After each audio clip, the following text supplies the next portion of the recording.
अस्सलाम वालेकुम everyone. Today we are going to discuss the phonetic system. और phonetic system क्या है कि किसी भी ज़ुबान के जो हरूफ तहज्जी हैं, जो अल्फ़ाबेट्स हैं, उनके लेटर्स की आवाज़ों का इल्म जो है उसे जानना फोनेटिक सिस्टम कहलाता है। तो इंग्लिश में जो फोनेटिक सिस्टम है वो कदरे ज़्यादा अहम हो जाता है क्योंकि today English becomes our mode of studies.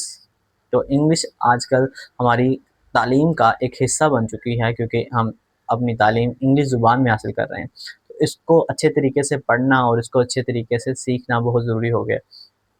तो बहुत से लोग ऐसे हैं जो इंग्लिश ज़ुबान के लेटर्स के बारे में, उनकी आवाज़ों के बारे में इल्म नहीं रखते, तो उसको गलत पढ़ लेते हैं। इंग्लिश जो है उसकी रीडिंग गलत करते हैं। जब रीडिंग गलत करते हैं तो ज़ाहिर है उसको वो प्रोनाउंस गलत करते हैं और उसको बोलने में गलती हो जाती है।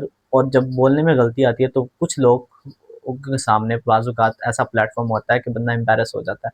तो इस सब चीज़ों से बचने के लिए हमें फ़ोनेटिक सिस्टम का इल्म होना बहुत ज़्यादा ज़रूरी है। तो आज हम इंट्रोडक्शन लेक्चर लेके आए हैं कि किस तरह हम इंग्लिश को अच्छे तरीके से पढ़ सकते हैं और इसको अच्छे तरीके से कोई भी लेटर है उसे प्रोनाउंस कर सकते हैं। इंट्रोडक्शन लेक्चर में हम देखते हैं कि वाउल्स लेटर क्या हैं, सेमी वाउल्स क्या हैं और कंसोनेंट्स लेटर क्या हैं और कन्फ्यूज़ लेटर्स क्या हैं, जो कि बहुत अहम है। सबसे ज़रूरी ये है कि कन्फ्यूज़ लेटर्स क्या हैं और फिर इंग्लिश साउंड लेटर क्या हैं।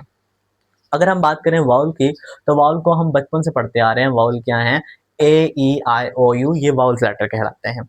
ये अपनी आवाज़ रखते भी हैं और बाज़ औक़ात अपनी आवाज़ खो भी देते हैं। ये आपने छोटी क्लासों में शॉर्ट वाउल और लॉन्ग वाउल के नाम से लेटर्स पढ़े होंगे, जो कि शॉर्ट वाउल और लॉन्ग वाउल क्या होता है कि शॉर्ट वाउल में जो ये लेटर होते हैं अपनी आवाज़ खो देते हैं।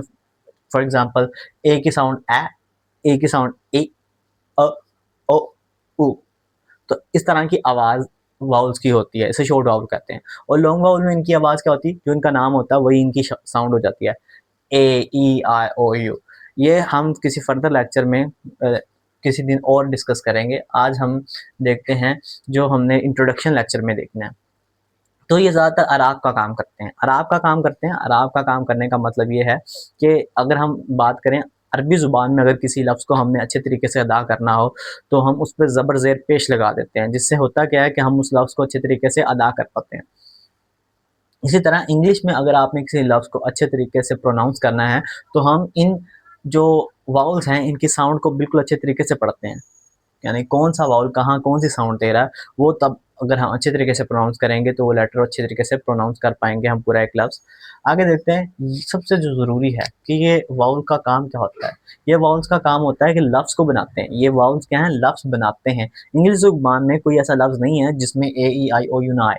ए, ई, आई, ओ, यू और ये सभी वाउल्स हैं।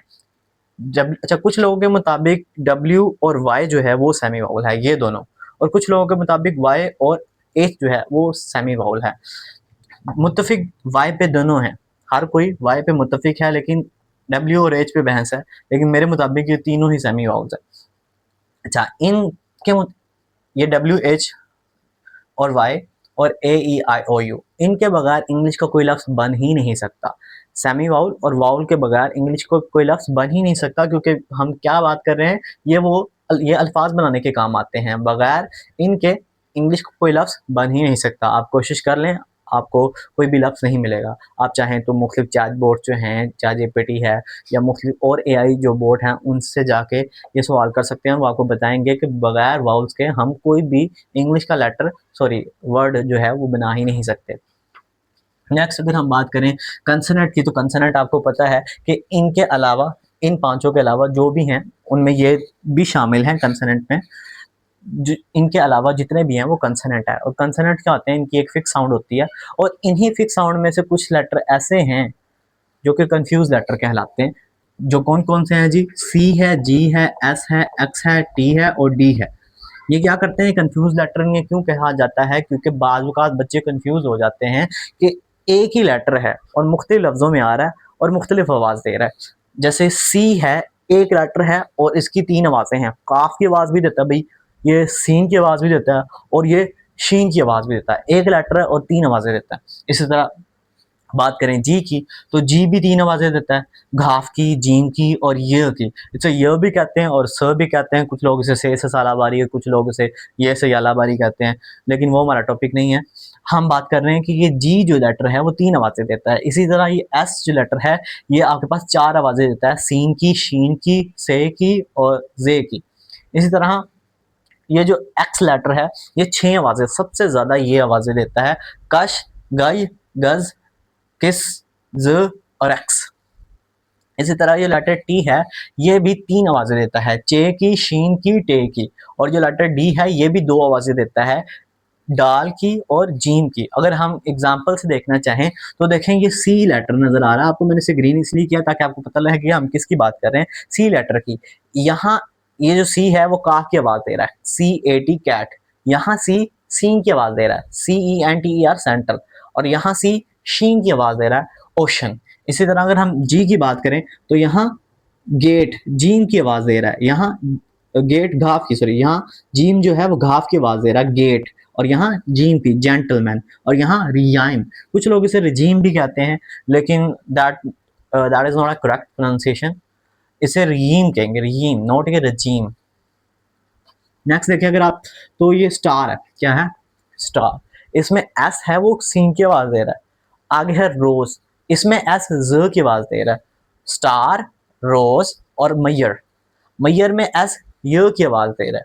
और पेंशन, इसमें एस शीन की आवाज दे रहा है, सीन, जे, य और शीन। अगर टाइम की बात करें, टाइम में जो टी है ना वो टे की आवाज दे रहा है, टाइम में टी जो है वो टे की आवाज दे रहा है। और यहाँ टी जो है वो शीन की आवाज दे रहा है और यहाँ चे की आवाज दे रहा है। Initial, future, time. तो लेटर एक है, साउंड डिफरेंट है, इसीलिए हम इन सब को कंफ्यूज लेटर कहते हैं। अब हमें कैसे पता लगेगा कि ये लेटर कहाँ काफ की आवाज देगा, कहाँ सीन की, कहाँ शीन की? हम डिटेल से हम इनको फर्दर लेक्चर में डिस्कस करेंगे, कौन कौन से ब्लैंड्स है, कौन कौन से रूल्स हैं। जब वो रूल फॉलो होंगे तो ये जो सी लेटर है वो काफ की आवाज देगा, शीन की या शीन की, हर एक के लिए हम जो है वो फर्दर लेक्चर में देखेंगे।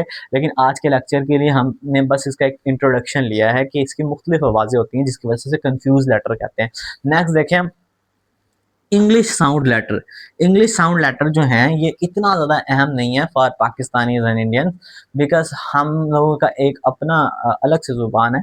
तो जो इंग्लिश जो ज़्यादा लेकिन कुछ लोग होते हैं वो बिल्कुल नेटिव की तरह साउंड करना चाहते हैं, तो उनके लिए ज़्यादा अहम है English sound letter. English sound letter वो लेटर हैं जो कि अंग्रेज़ों के यहाँ वो लेटर है ही नहीं। हमारे यहाँ पे है, टे है, काफ है, चे है, लेकिन उनके यहाँ पे नहीं है, वो पे को ठ बोलते हैं, टे को ठ बोलते हैं, काफ को ख बोलते हैं, चे को छ बोलते हैं। यानी अगर वो लफ्ज पेन है तो वो पेन नहीं कहेंगे, ठैन कहेंगे। लफ्ज टेन है तो वो टेन नहीं, ठैन कहेंगे।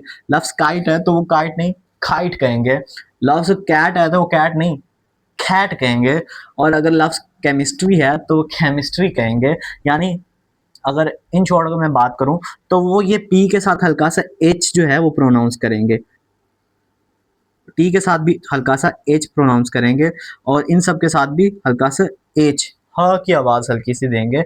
और ये इनको इंग्लिश लेटर साउंड कहते हैं।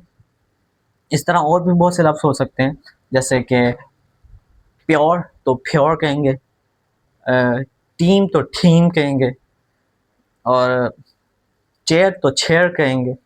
तो सिर्फ मुख्तसर ये कि वो पे की जगह फे, टे की जगह ठे, काफ की जगह ख और चे की जगह छ बोलेंगे। तो ये तो इंट्रोडक्शन लेक्चर था। अब हम फर्दर जब लेक्चर लेके आएंगे तो उसमें हम देखेंगे कि किस तरह ये सी लेटर जो है वो कब कहाँ काफ की, कहाँ सीन की, कहाँ शीन की आवाज़ देता है। इसी तरह हम इन सब को डिस्कस करेंगे वन बाय वन। तो आज के लेक्चर के लिए इतना ही, मिलते हैं अगले लेक्चर में। अल्लाह हाफिज़।